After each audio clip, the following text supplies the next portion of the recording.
La sesión que tenemos programada para el día de hoy es la plática de habla correcta, si no me equivoco. Esa es la siguiente práctica del sendero óctuple. Vimos perspectiva correcta, intención correcta y ahora sigue habla correcta. Ahora, algo importante antes de empezar con habla correcta es que el sendero óctuple, por lo general, en el budismo Theravada se divide en tres entrenamientos. O sea, puedes ver al sendero óctuple como tres entrenamientos. Y estos tres entrenamientos son, el primero es sabiduría, el segundo es acción correcta y el tercero es meditación. Esos son los tres entrenamientos. Ahora, cuando nos referimos a sabiduría, el primer entrenamiento, aquí entran las dos primeras prácticas del sendero óctuple que ya vimos. O sea, eh, perspectiva correcta e intención correcta. Con estas dos prácticas se está cultivando sabiduría. O otra forma de decir sabiduría es discernimiento correcto, eh, por decirlo de alguna forma. Y el día de hoy comenzamos con habla correcta, que da inicio al segundo entrenamiento, que es el de acción correcta. Acción correcta se divide en tres: habla correcta, acción correcta otra vez y modo de vida correcto. Son eh, tres prácticas del sendero óctuple que tienen que ver con actos verbales, corporales y mentales. ¿Ok? Y finalmente, después de modo de vida correcto, veremos esfuerzo correcto y concentración correcta. Y esos dos, no, perdón, esfuerzo correcto, mindfulness correcto y concentración correcta. Y esos tres últimos corresponden al entrenamiento de meditación. ¿Sí? ¿Sí queda claro? Ok, aquí dice, Nahuel, dice, Ale, ¿no es mejor ponerlo como ética? Tila se traduce como ética. Sí, o sea, está bien. Yo a veces lo llamo acción correcta, acción saludable, ética, puede ser comportamiento saludable. O sea, tiene que ver con el actuar bien, em, básicamente, ¿no? Entonces, hoy damos inicio a Stila, que es lo que señala Nahuel, que es ética, el segundo entrenamiento. Segundo entrenamiento que comienza con la tercera práctica del sendero octuple.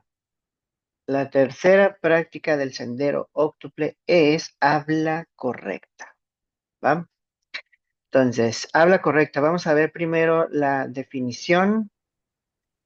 La definición que nos dan en los sutras dice, dice el Buda, ¿y qué es el lenguaje correcto o el habla correcta?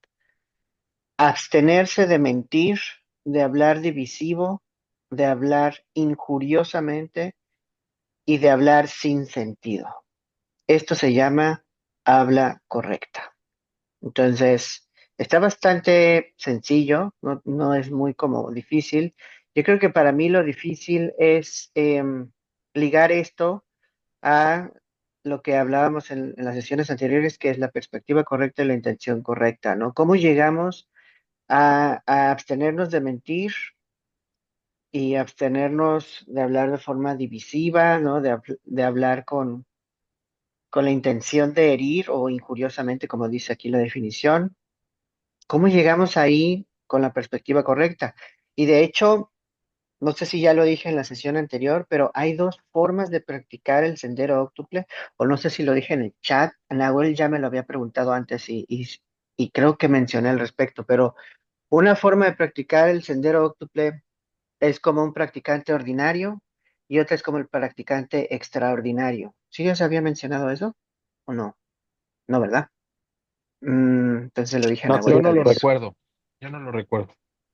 El practicante ordinario es quien pues te vuelve tal vez budista o recibe las enseñanzas del Buda y decide practicar el Dharma, ¿no?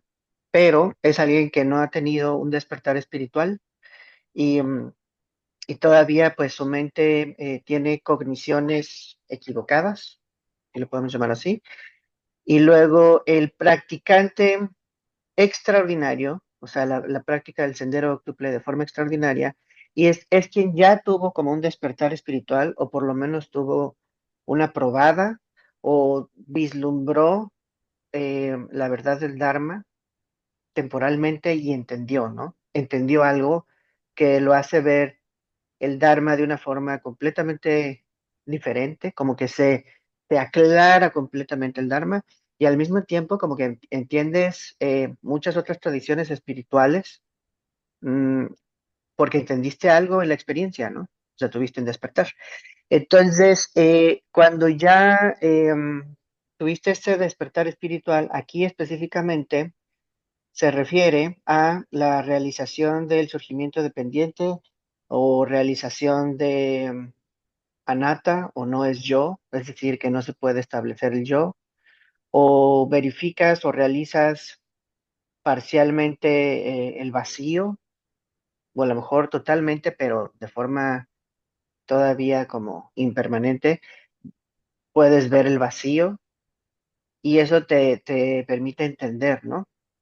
Y, y entonces, gracias a este entendimiento o este despertar o comprensión, sabes que eh, la intención correcta y la acción correcta pueden suceder de forma natural. Yo creo que esa es una forma muy adecuada para describir la práctica del sendero octuple de forma extraordinaria o otra forma en la que se le llama a esto es te vuelves un noble. El noble es quien ingresa a la corriente del Dharma. Y este ingreso a la corriente del Dharma ocurre, como ya dije antes, con la verificación de que el yo no se puede establecer. Sí, un ario, como dice Nahuel. Ese es el verdadero significado de la palabra ario o aria. Es un noble, ¿no? Escribí un artículo hace tiempo hablando sobre esa nobleza, ¿no? Y pues puede uno como referirse a los nobles o a los arios más bien como un pueblo, no sé si era de Irán, no recuerdo la verdad, alguien que me ayude ahí si puede, los arias, ¿no? Con Y, y también se refiere a los Son persas, nobles, ¿no? Sí, de persas, persas, ¿no? Iraníes. Ujú. exacto. Entonces está el pueblo aria y luego está la gente que es aria por noble. Y noble es algo que no depende de un país o de una región, no depende de tu situación económica, ni tu raza, ni nada. O sea, lo que te hace ser ario aquí es la realización del Dharma. Entonces, cuando tú logras esa realización del Dharma, que no es equivalente a una iluminación completa, entonces empiezas a practicar el sendero octuple, pero ya con un entendimiento, o sea, sabes por dónde es. Y sí, o sea, hay mucho trabajo que hacer todavía, hay mucho karma que purificar y hay como todavía mucho esfuerzo que realizar, pero como ya viste el caminito, digámoslo así, puedes hacerlo con más ímpetu, con más devoción, con más perseverancia, porque te cayó el 20. Mientras que cuando eres un practicante ordinario que no ha tenido todavía un despertar espiritual, a lo mejor le pones mucho empeño porque valoras el Dharma y la espiritualidad, pero te cuesta mucho más trabajo porque hay una cognición equivocada. Es cuando empiezas como a o sea, es como querer ser alguien libre del yo, mediante una práctica espiritual que se basa en el yo. ¿Sí me explico? Eh, pasa mucho, ¿no? Lo que se critica mucho la espiritualidad como por ser como que de moda, ¿no? El que Ajá, dice, no, sí, yo soy muy espiritual, pero sí. como que lo hacen en realidad para fortalecer su ego, ¿no? No con la realización, pues, de que de entrada ni existe, ¿no?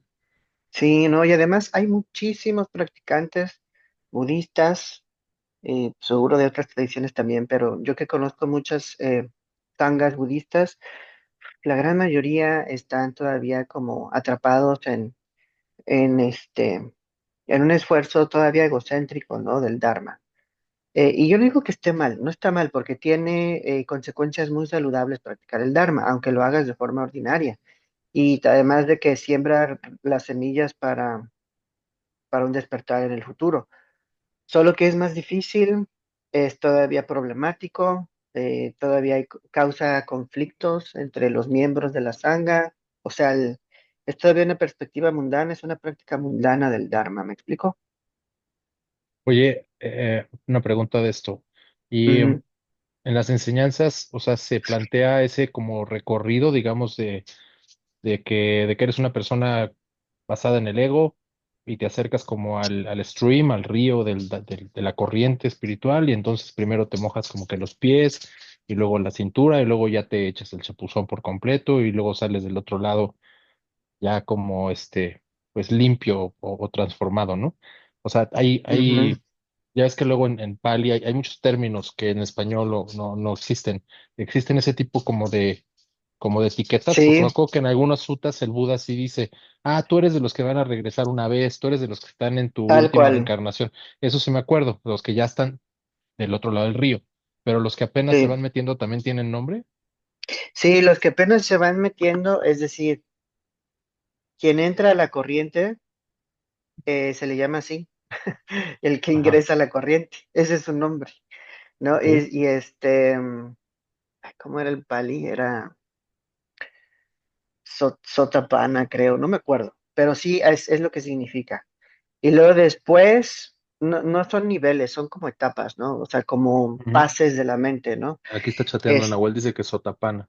Sotapana, exactamente. Después del Sotapana sigue el que regresa una vez todavía, o 7 veces más todavía, no recuerdo. Ujú. O sea, que todavía tiene renacimientos, o sea, ya es más avanzado que el Sotapana, pero todavía tiene renacimientos. Y luego después el siguiente nivel es el que ya no regresa, pero todavía Ah, tiene trabajo kármico que limpiar. Y finalmente el cuarto es el que ya no tiene nada que aprender, ¿no? Es como el más avanzado y ahí lo único que tienes que hacer es esperar, ¿no? A que termine el ciclo y te vuelves un arhat. Y el arhat es como el logro más grande en el budismo Theravada o en el canon Pali, ¿no? Es lo que el Buda decía. Y luego ok. dice Nahuel, ingresar a la corriente no es algo así como así, ¿no? La mayoría de los budistas son eso, son budistas. Sí, No entendí a es, lo que se refiere. o sea, ingresar a la corriente, a ver, tienes en el chat, y ahorita lo digo en audio para Ok. los que vean la grabación después, ¿no? Ujú. Ya activa el micrófono, Nahuel, no te hagas. Sí, Lo tienen ahí, dándole a los deberes.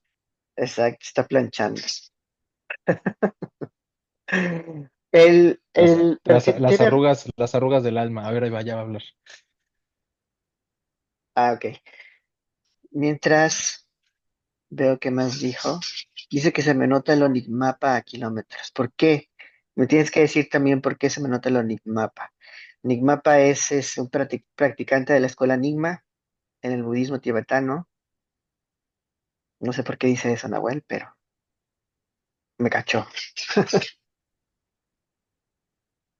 ¿El Em, Dhammapada lo siguen todos los budistas o solamente un grupo? pues el Theravada es un texto bastante común, ¿no? Pero todavía Ya. es un texto, es un texto bastante sencillo comparado con otros sutras que son, o sea, eso sí se tienen que leer varias veces para que te caiga el 20, ¿no? El trabajo. Dale, Noel, dinos. Hola, ¿se escucha? ¿Se escucha? Sí. Bueno, lo que quería decir es dos cosas. Se te nota lo perteneciente a tu escuela que sos, de ¿Por kilómetros, se te qué? nota. Por ¿Por el qué? énfasis en la visión. Los Nyingmapa ponen el énfasis en la visión, otras escuelas no lo hacen. Pero Mm, bueno, eso era un comentario. ok, Lo ok. otro que puse en el chat. Ingresar en la corriente no es algo así como así. La mayoría de los budistas son simplemente eso, budistas.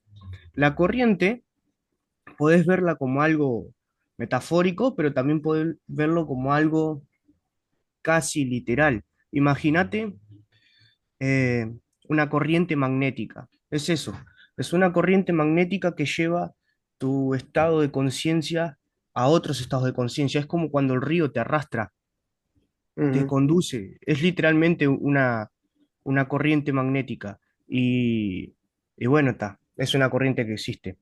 Eh, y lo que los budistas son simplemente budistas es eso, es literalmente eso, son creyentes.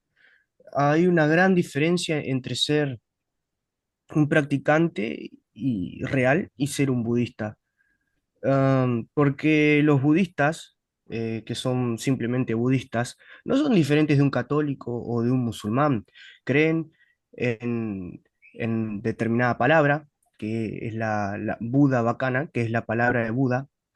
Creen que esa palabra te lleva a la realización, etcétera, etcétera, etcétera. Es simplemente una creencia, como las miles de creencias que hay. Ingresar en la corriente ya es algo distinto, no involucra una creencia, viene por el lado ese, de provocar esa corriente magnética que te arrastra hacia estados de conciencia cada vez más superiores. Y eso es algo literal, o sea, no es metafórico, es una especie de magnetismo metafísico, no metafórico, metafísico, es una especie de, no sé, de energía o algo así que te lleva, te purifica, es como un fuego, ¿viste?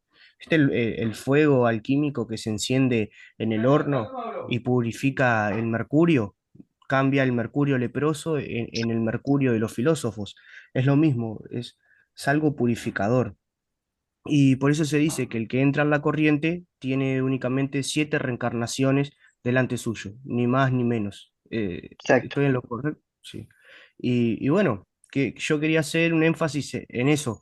Una cosa es la realidad como tal, la práctica real, y otra cosa es la creencia. Son cosas que van por caminos distintos. Eh, por Sí, eso en eso quería hacer énfasis. Y la mayoría de budistas occidentales, más bien, porque, bueno, y orientales también, en esto pongo a los monjes. Ser monje no significa ser practicante, ser monje simplemente significa ser monje. Eh, los practicantes suelen ser raros. Los verdaderos practicantes de todas las religiones suelen ser raros.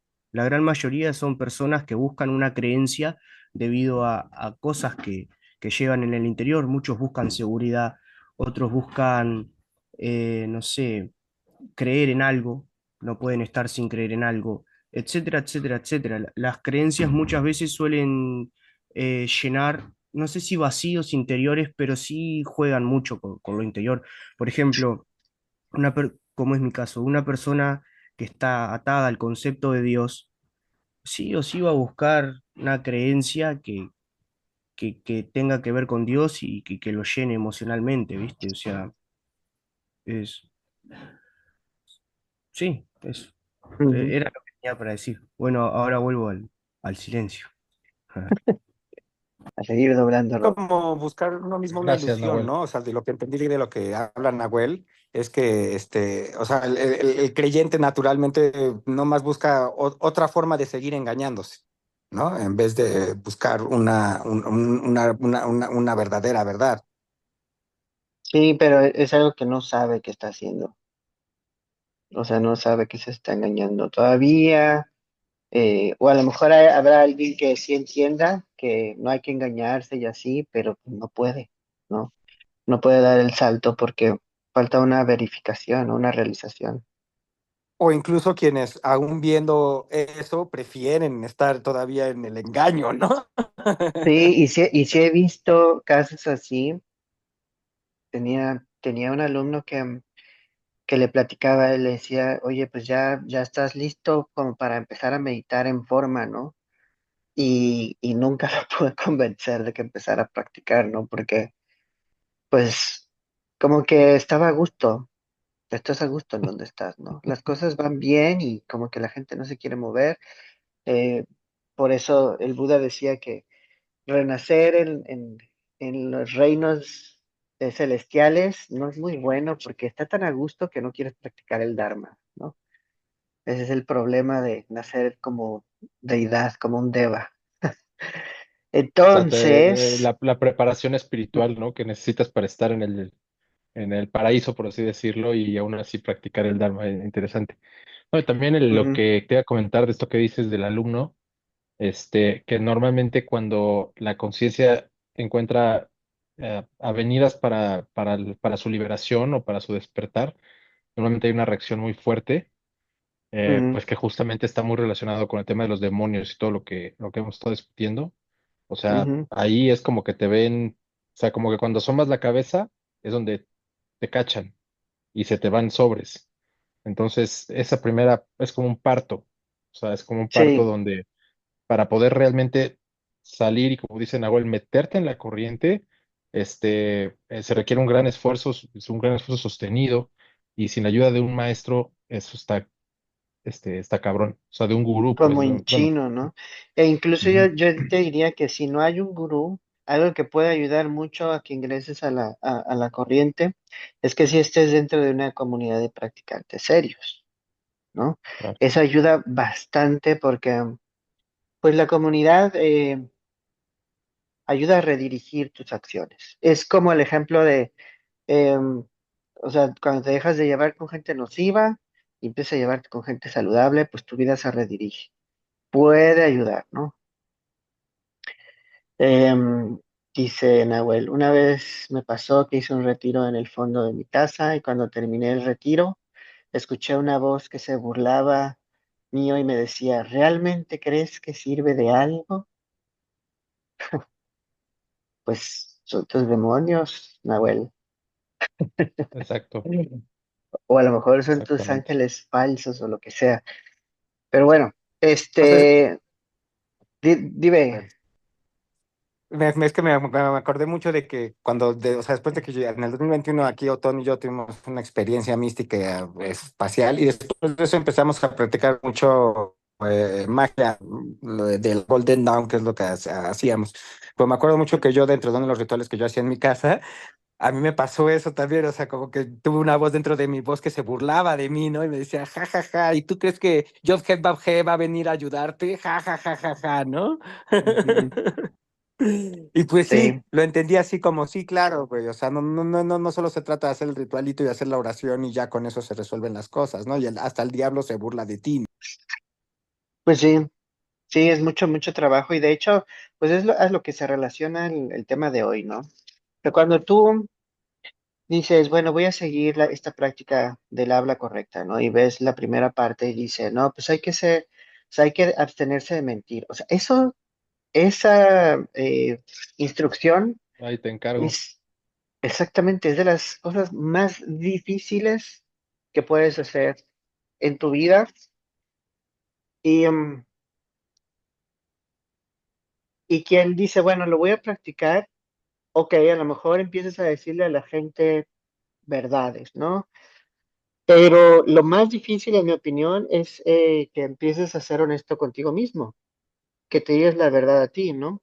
Y ahí es bien difícil por dos razones. Una es porque no tienes conciencia tal vez de cosas muy ciertas sobre ti, o sea, que vives todavía en la ignorancia sobre ti. Y dos, si no tienes ignorancia, admitir cosas muy fuertes sobre ti es muy doloroso, ¿no? Es muy, muy difícil a veces, que digas, no, pues soy, no sé, un hijo de la verga, ¿no? Admitir eso está muy fuerte. O eres alguien que es a lo mejor muy controlador o es muy agresivo o eres alguien que es muy soberbio, admitir eso es sumamente difícil por la resistencia que tenemos egocéntricamente hablando y por una serie de condicionamientos en donde admitir tus fallas es como lo peor que puedes hacer, ¿no? O sea, incluso hasta atenta contra nuestro instinto de supervivencia, porque quien muestra estas vulnerabilidades se vuelve presa fácil, y además no puede ascender y por lo tanto no tiene para sobrevivir en la vida. O sea, va en contra de nuestro instinto de supervivencia el ser honesto. Entonces, hay que aprender a hacer eso. Entonces, habla correcta implica eso, ¿no? Primero, ser honesto contigo mismo y luego después, pues decir la verdad a las demás personas, ¿no? Y esto no es nada más como que admitas tus fallas ante alguien más, sino que también puedas decirle a alguien más, oye, esto que estás haciendo, pues no es muy bueno, no tiene consecuencias benéficas, ¿no? Hay mucha gente que se abstiene de, por ejemplo, marcar esos límites o de decir, esto es injusto lo que estás haciendo. Sea, no, no lo hablan abiertamente. En el trabajo pasa todo el tiempo. En el trabajo así como que no voy a decir lo que realmente pienso porque me puede costar la chamba o porque se pueden encabronar conmigo, mis jefes o mis compañeros de trabajo. Y entonces no hablas con franqueza. Siendo que sí es posible decir la verdad, hablar con asertividad, ¿no? Sobre todo con esa palabra, con asertividad. Y eso significa que dices lo que realmente quieres decir, sin miedo y sin agresividad. Y eso cuando lo empieces a ejercer tiene efectos pues muy fuertes a tu alrededor, porque modifica las relaciones, modifica el actuar. O sea, sí, mucha gente va a decir, puta, qué molesto es esta persona que está hablando con la verdad y no les vas a caer bien, pero no importa, ¿no? Lo sigues haciendo y eso puede traer consecuencias muy benéficas. De hecho, por eso lo recomienda el Buda. No lo recomienda, es así como, ¿quieres practicar el Dharma? Tienes que aprender a hablar con la verdad. Ahora, algo que dice en otros sermones es que hay que hablar la verdad o lo que es benéfico en el momento indicado, ¿no? Y esto incluso lo vi en doble A, ¿no? También cuando estaba en los grupos de autoayuda. em, la honestidad se practica cuando estás con las personas que pueden hablar con la verdad, ¿no? Y hay personas que a veces no están listas para escuchar la verdad y eso genera un daño muy fuerte. Entonces eso es contar con este sentido de pertinencia que dice el Buda. Hay que saber cuándo decirlo, con quién decirlo, ¿no? O sea, y ahí empieza también a meterse este tema de la sabiduría. ¿Cuándo sabes cuándo hablar y cuándo no hablar, ¿no? Y es cuestión de que estés observando con claridad cuándo hay personas que están listos para escuchar la verdad y cuándo no hay personas listos para escuchar la verdad.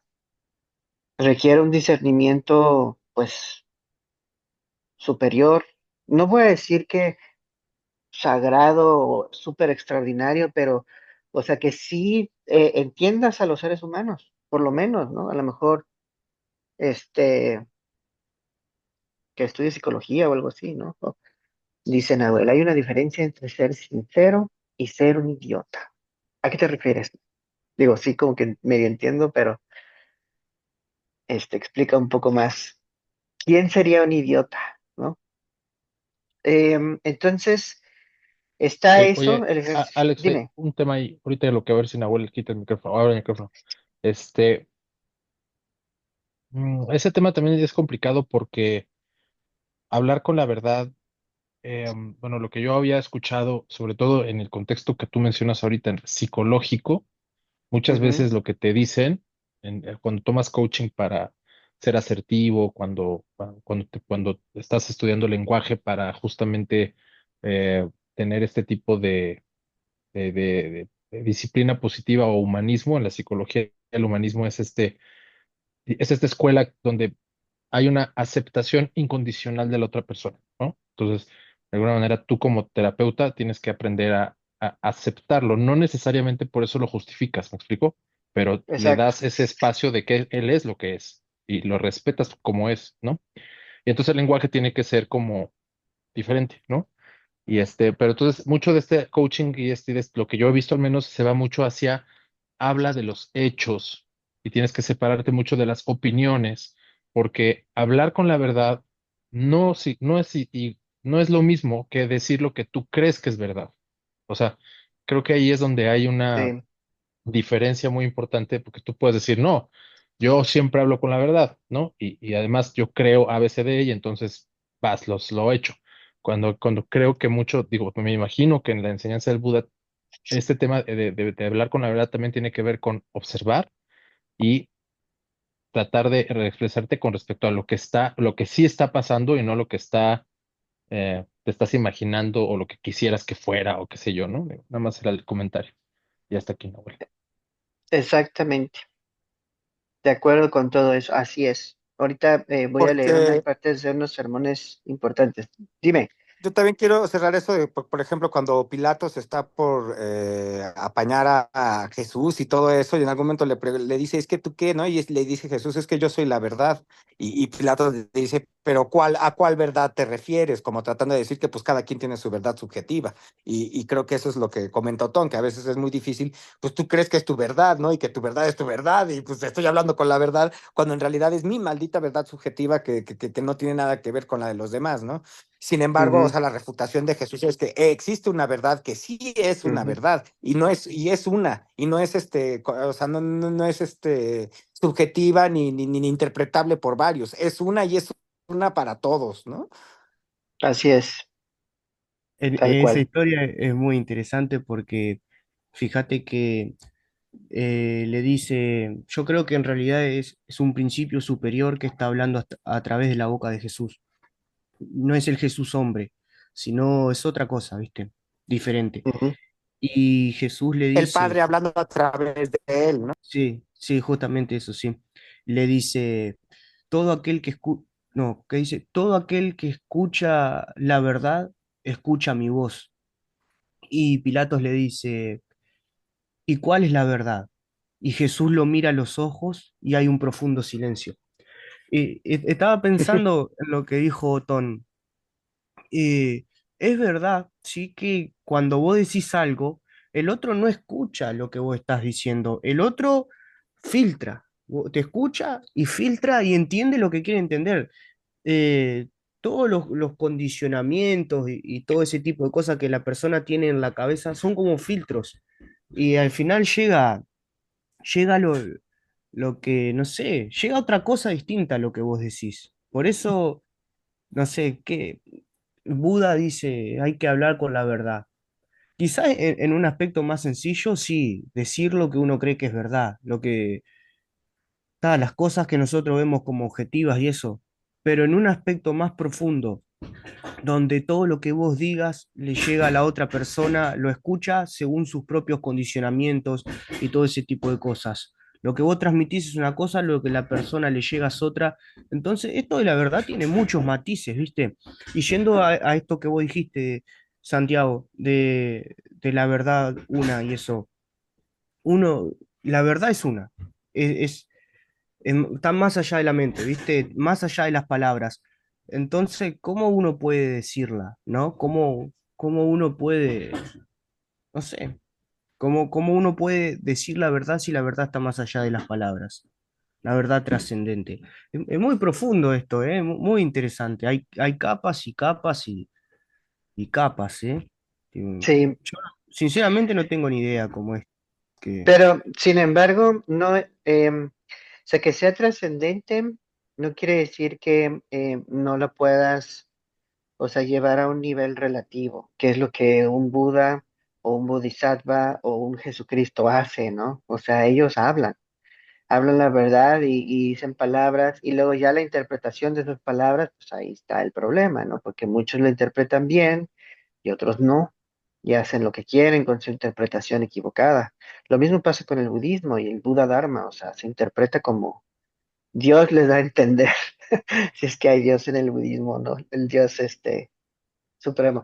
Pero algo que, mira, aquí hay un sermón que me gusta mucho. O sea, el Buda como que da muchos ejemplos de cómo ejercer el habla correcta y la verdad es que son ejemplos como que puedes seguir como fórmulas, pero tienes que tener tú un discernimiento, ¿no? Al final del día, ¿no? Dice, este, hay un sermón que dice, los criterios para decidir qué vale la pena decir, ¿no? Y dice, uno, en el caso de palabras que el Tathagata es el Buda, cuando el Buda habla de sí mismo, siempre se refiere al Tathagata, habla como en tercera persona, ¿no? Es muy interesante eso.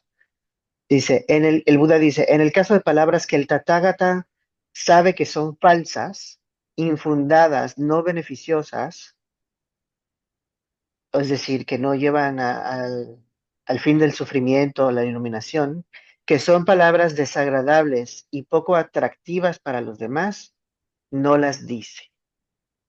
Dos, en el caso de palabras que el Tathagata sabe que son reales, verdaderas, perjudiciales, desagradables para los demás, no las dice. En el caso de palabras que el Tathagata sabe que son reales, verdaderas, beneficiosas, pero desagradables y poco atractivas para los demás, tiene un sentido del momento apropiado para decirlas. Cuatro, en el caso de palabras que el Tathagata sabe que son falsas, infundadas, inútiles, pero entrañables y agradables para las demás, no las dice.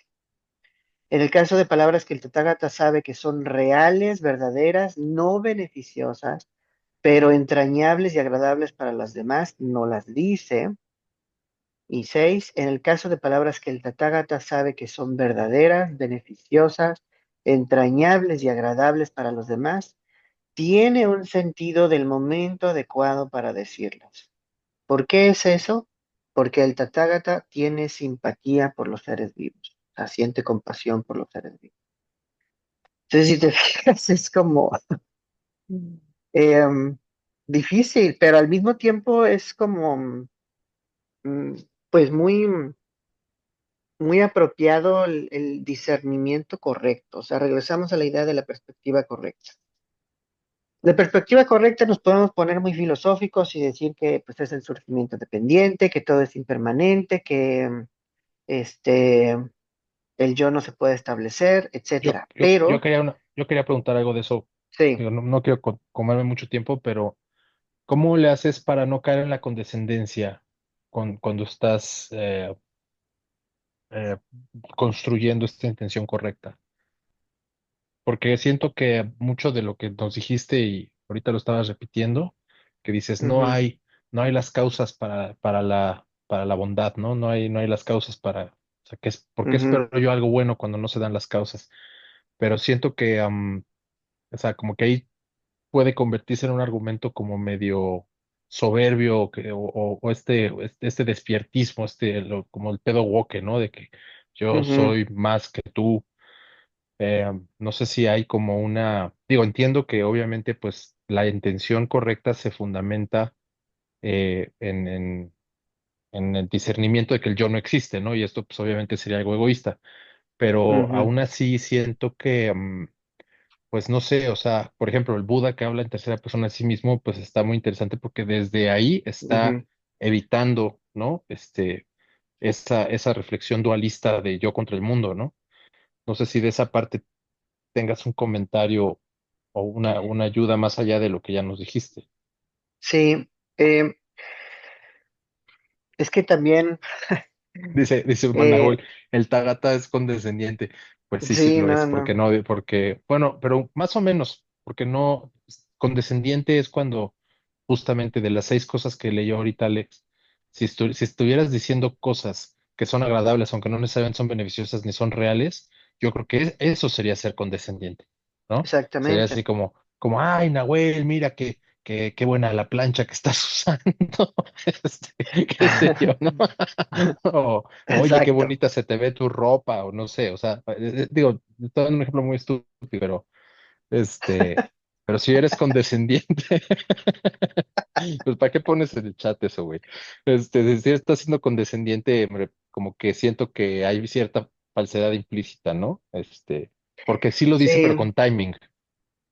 sí, pero es bien curioso porque cuando lees otros sermones, esa vez es bien duro el Buda. O sea, sí, ha llegado a decirle a las personas que son idiotas, que, que están perdidos. O sea, sí, como que literalmente le dice, ustedes están perdidos.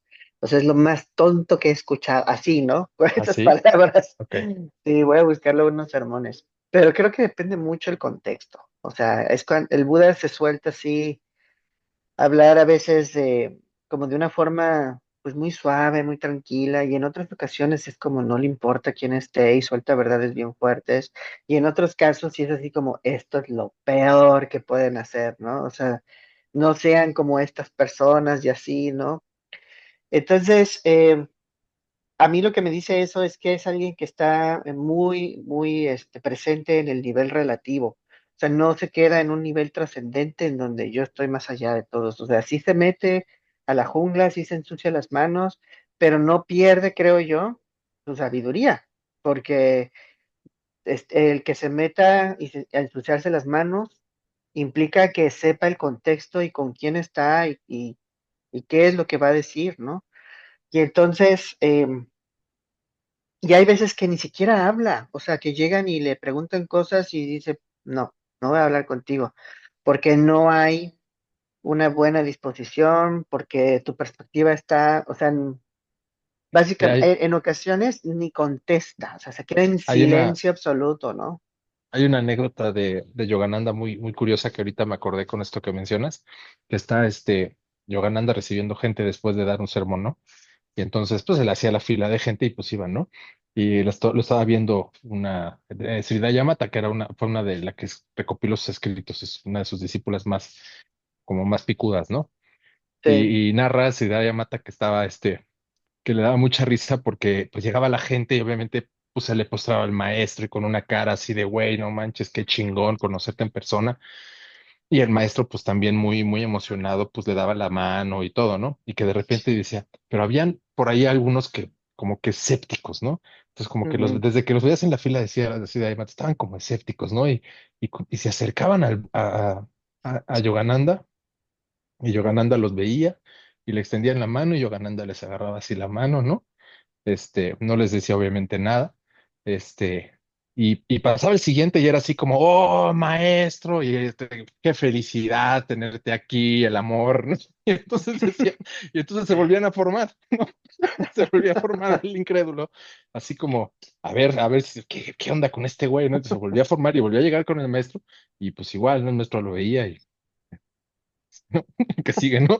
Y el otro, oye, güey, qué chingón. Y entonces, y después le preguntó, porque le dio risa, ¿no? Y después le preguntó al maestro, oye, puta, por qué hiciste eso? ¿No? Y él le dice, bueno, a ver, primero, pues yo no estoy haciéndolo adrede, o sea, yo no estoy teniendo esa actitud para joder. Digo, lo estoy parafraseando. Simplemente que en serio a mí me llena de alegría cuando la gente viene y veo que tiene una devoción y veo que tiene algo y que eso se enciende en mí. Y a estas ujú, personas es que no me genera nada.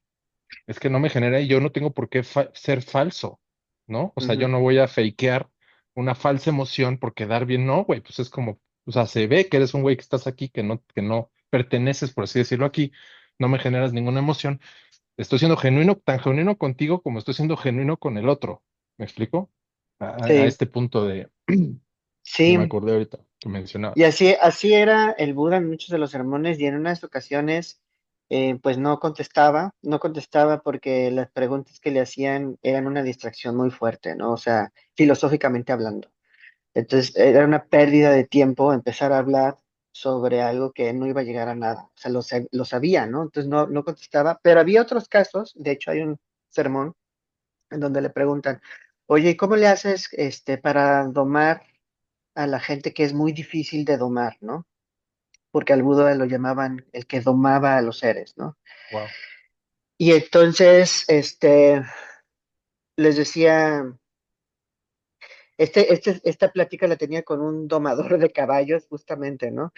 Y entonces el Buda le pregunta, "Ay, ¿y tú cómo, a ver, antes de contestarte, tú cómo domas a los caballos, ¿no? Y le dice, pues a veces los domo así de forma suave y a veces de forma dura, ¿no? Y cuando es alguien muy difícil, hago las dos cosas, suave y duro, ¿no? Y, y luego el Buda le dice, y cuando no, cuando el caballo no se deja guiar y no lo puedes domar con ninguno de tus métodos, ¿qué haces? No, pues lo mato, ¿no? Porque no me sirve este caballo. Y entonces el domador de caballos le dice, ¿y tú cómo le haces para domar a la gente, no? Dice, pues a veces les hablo suave y a veces les hablo duro y a veces suave y duro, ¿no? Y cuando no, ¿qué haces cuando no se dejan domar, no? Y el Buda dice, pues los mato, ¿no? Y el otro, no, ¿cómo que los matas? Pero tú eres el bendito, ¿no? O sea, no puedes matar a nadie, ¿no? Y le dice, bueno, es que yo cuando digo que mato a alguien, es que le dejo de hablar. Y toda la comunidad de seguidores le dejan de hablar y pues ya, no existe para mí esa persona, ¿no? Y el otro, claro, sí, o sea, si te deja de hablar el Tathagata, el Buda, es como si estuvieras muerto, ¿no? O sea, empieza a hablar el otro, entonces se entiende, ¿no? El punto es que ahí lo que él hace es que no siempre va a dialogar con las personas porque pues no tiene sentido alguno, básicamente. Entonces, es súper honesto en ese sentido. Y en el sermón anterior que les estaba leyendo, ahí lo que vemos es que busca el momento adecuado cuando sus palabras son benéficas y duras, y también busca el momento adecuado cuando sus palabras son benéficas y suaves, o sea, que son palabras bonitas, o sea, tampoco les está diciendo todo el tiempo, o sea, siempre tiene el sentido de pertinencia, ¿no? O sea, de ser pertinente. Y bueno, eso es en cuanto al habla correcta, ¿no? O sea, decir la verdad. Dice Nahuel, uno de sus mayores enojos fue cuando prohibió el alcohol porque un discípulo llegó borracho y le vomitó todo. Sí, sí, era como que muy duro a veces, ¿no? Con sus alumnos y con gente que no eran sus alumnos también, depende mucho del contexto. Y luego en habla correcta, también pues dice, o sea, hay que evitar el hablar de forma divisiva y hablar de forma nociva o injuriosamente o hablar sin sentido, ¿no? El divisivo se refiere tal cual a que digamos, no, pues esta persona eh, pues es pésima, ¿no? O sea, que estés hablando mal de alguien, que estés causando discordia en una comunidad, o sea, el hate speech, digámoslo, o sea, generar como esta narrativa en donde buscas dividir, ¿no? Ese es a lo que se refiere en este caso. Y cuando habla de evitar hablar Por eso metió al Santi el Nahuel nocivo, al grupo, ¿verdad? Para ver qué sí, tanto nos dividíamos y qué tanto nos poníamos a aprendernos con él, que es tan, pues es que tan ese es buscapleitos. justamente o sea, una gran oportunidad para practicar esto, porque si hay alguien que está diciendo perspectivas sumamente diferentes a las de uno o que está generando como una opinión muy negativa de otro tipo de personas o de otro grupo, evidentemente ahí podemos, o sea, caer en la trampa o no. Y la idea aquí es que no caiga uno en el habla que divide, ¿no? Y luego después, cuando habla del habla nociva, literalmente se refiere a cuando haces daño, ¿no? Con la palabra. Con insultos, con gritos, con humillaciones, con burlas, con cualquier cosa que utilices verbalmente para causar daño o lastimar a alguien. Y muchas veces este enojo, bueno, más bien no es enojo, estas palabras nocivas provienen del enojo, del odio, ¿no? Como lo veíamos en el sermón de cómo subyugar el odio. O sea, esto parte de que la ira o hablar de forma nociva lo vemos como un método para resolver el problema. O sea, el problema es la otra persona porque está haciendo X o y eso nos da licencia y nos justifica nuestra violencia. Y entonces, pues el Buda dice, no, pues eso es incorrecto porque no es necesaria la violencia cuando recuerdas la perspectiva correcta, ¿no? Y, y eso no quiere decir que te vuelvas condescendiente, sino que simplemente no eres presa de una emoción sumamente nociva como el odio y continúas marcando límite, ¿no? O sea, continúas buscando que las condiciones cambien y que se haga justicia y que, o sea, sigue siendo asertivo. O sea, continúas hablando. O sea, la acción continúa, pero ya no es una acción nociva, ya no es una acción verbal nociva. Y luego lo último que dice, que a mí me gusta mucho esa indicación, que es hablar sin sentido. Y a eso se refiere a hablar por hablar, ¿no? Y hay mucha, mucha gente que habla por hablar, ¿no? Eh, Eso para el Buda, o sea, es nocivo porque, pues, son formas de continuar llenando silencios incómodos o tratando de evitar decir la verdad, entonces hablas por hablar otras cosas, o sea, cambias el tema de conversación.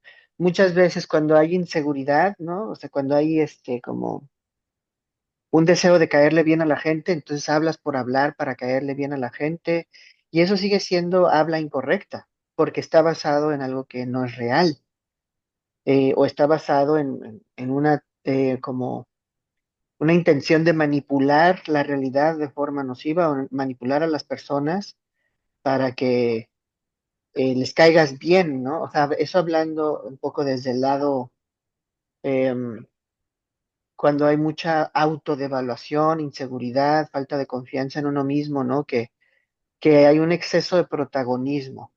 Entonces ahí se presenta mucho el hablar por hablar y, y por otro lado, él no niega que hay veces que tienes que hablar por cortesía, pero para él la cortesía es diferente a el hablar por hablar. La cortesía es simplemente una forma de crear las condiciones propicias para tener una conversación agradable. Es decir, la cortesía, verbalmente hablando, es llegar a un lugar y saludar a las personas, o sea, hacer esos como rituales en donde a lo mejor te presentas si hay alguien que no conoces y viceversa y saludas. Ese tipo de cortesía verbal, el Buda dice que es importante, ¿no? Y luego después ya empieza a hablar de los temas que quieren a platicar, ¿no? Como por ejemplo, no sé, hablar de Dharma o de política o lo que sea, ¿no? Y hablar por hablar no es ser cortés y mucha gente cree que confunde la cortesía con hablar por hablar o hablar sin sentido. Lo que sucede es que se trata de evitar hablar con la verdad, decir lo que realmente piensas para que no se enoje el otro o para no lastimar al otro, ¿no? Pero en ocasiones no queda de otra y tienes que decir la verdad. Y es lo que el Buda hacía. A veces, pues no iba a ser como agradable para las otras personas que lo escuchaban, pero de todas maneras decía la verdad y lo exponía y hay gente que pues, se molestaba bastante y se iba, ¿no? No, no se quedaban ahí a escuchar al Buda, e incluso había pues gente que luego generó resentimientos y hasta hubo intentos de matar, ¿no? Al Buda. Entonces, eso no lo detuvo. El punto es que puedas tú distinguir cuándo vale la pena así soltar la sopa y cuándo anigaste tus energías. Todo es desarrollo de sabiduría al final del día. Entonces, pues eso es habla correcta. Eh, Sin un despertar espiritual es muy difícil ejercerlo, muy, muy difícil. Con un despertar espiritual sigue siendo difícil, pero ya no te puedes hacer pendejo, digamos. Ya es así como, es Las totalmente mismas frases que usábamos antinatural. nosotros. Ay, es que hacerse pendejo es tan bonito y tan fácil. Pero Sí, es una trampa al final de cuentas también. Genera mucho es- sufrimiento. exactamente. Cuando ya, o sea, sabes que te estás haciendo pendejo, ya no es tan a gusto hacerte pendejo. Sí. Em, En ese ejemplo, la ignorancia es por eso, ¿no? Tan, bueno, no, no me acuerdo cómo va esa frase, pero bendita ignorancia, no sé qué, ¿no? Que es mejor no saber y hacerte pendejo a saber, porque cuando sabes y te haces pendejo, pues ya hay Sí, sufrimiento de por medio. exacto. Entonces tienes que hacer algo al respecto y tienes que cambiarle, ¿no? Hay mucha, mucha chamba. Y luego, o sea, ya como practicante, como dice Nahuel, un practicante genuino, ¿no? Que está cultivando una habla correcta, que es todo esto que discutimos, en, en realidad tiene mucho, mucho que ver con cultivar la perspectiva correcta. O sea, regresamos una y otra vez a esta primera práctica.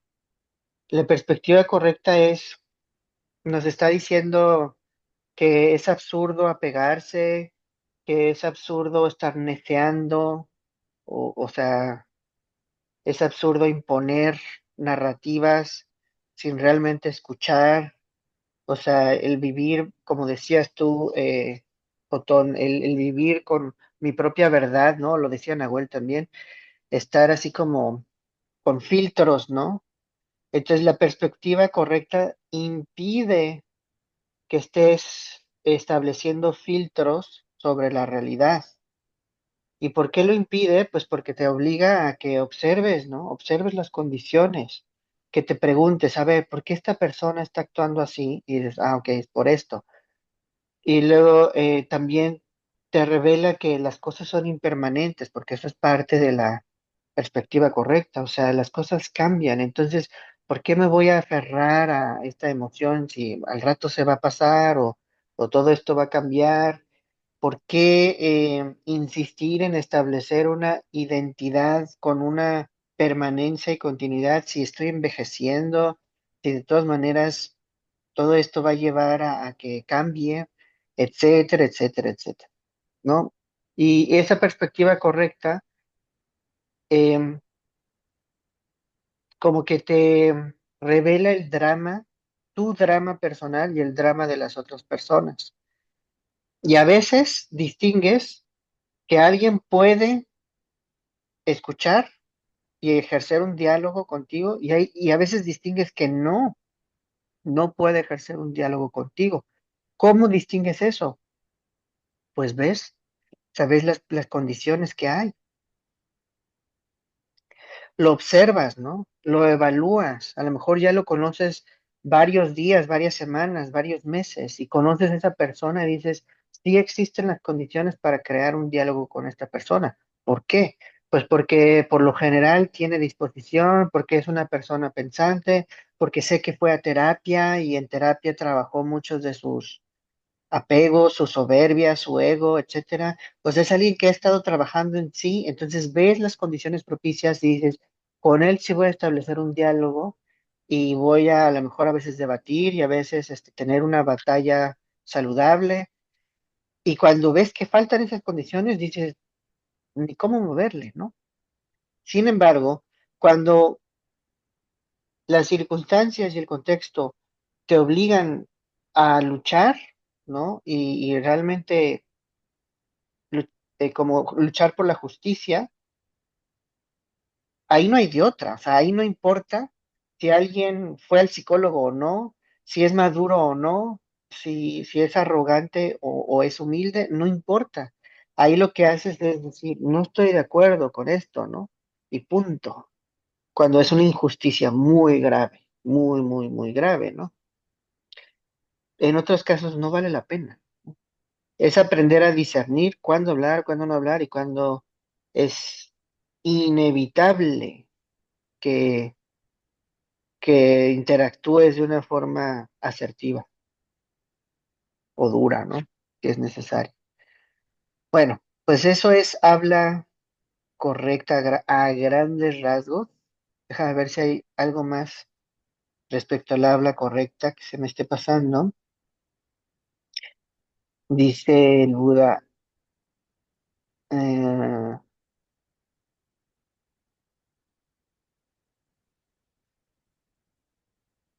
mm,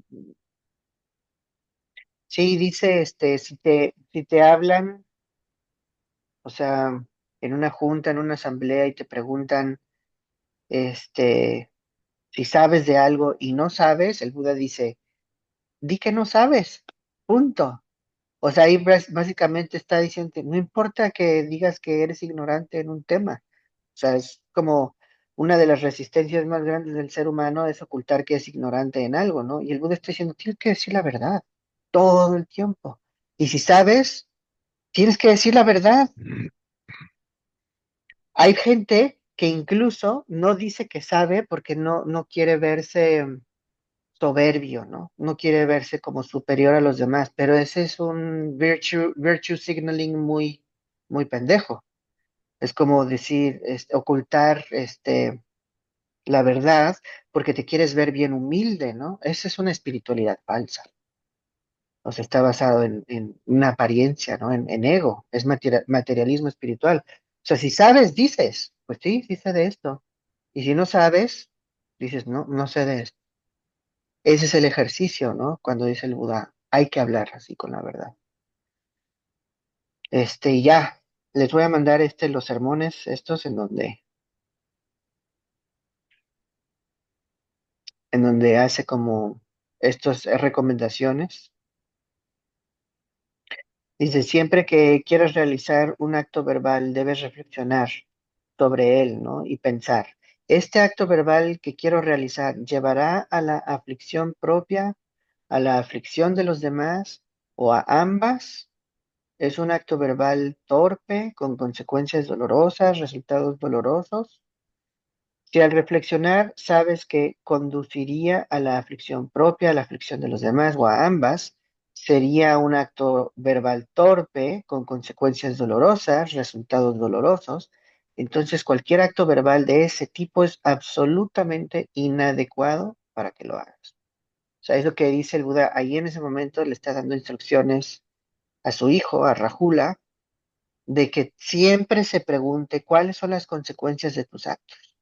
Siempre, siempre, siempre. Y aquí habla de actos corporales, actos verbales y actos mentales en ese sermón. Entonces, para los tres tipos de actos, si tus consecuencias traen dolor, aflicción, sufrimiento, no lo hagas. Y si no traen sufrimiento y traen beneficio, entonces sí hazlo, ¿no?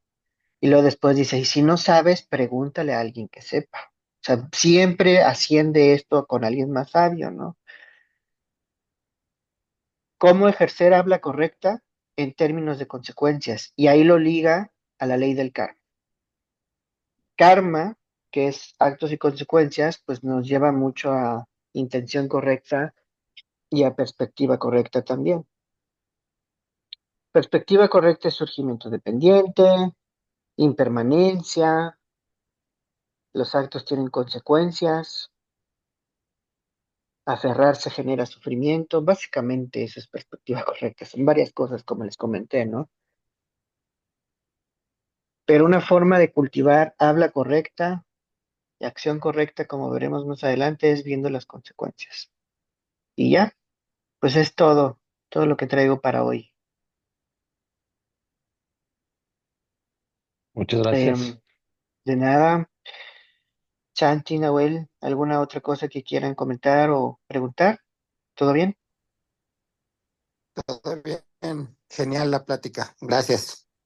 De nada, muy bien, pues gracias a ustedes también y pues nos vemos la semana que entra, ¿no? Para seguirle dando a esto. Absolutamente. Muchas gracias. Nos Sí, vemos, sí, chicos. sí, sí. Abrazo, que Muchas estén gracias. bien. Bye.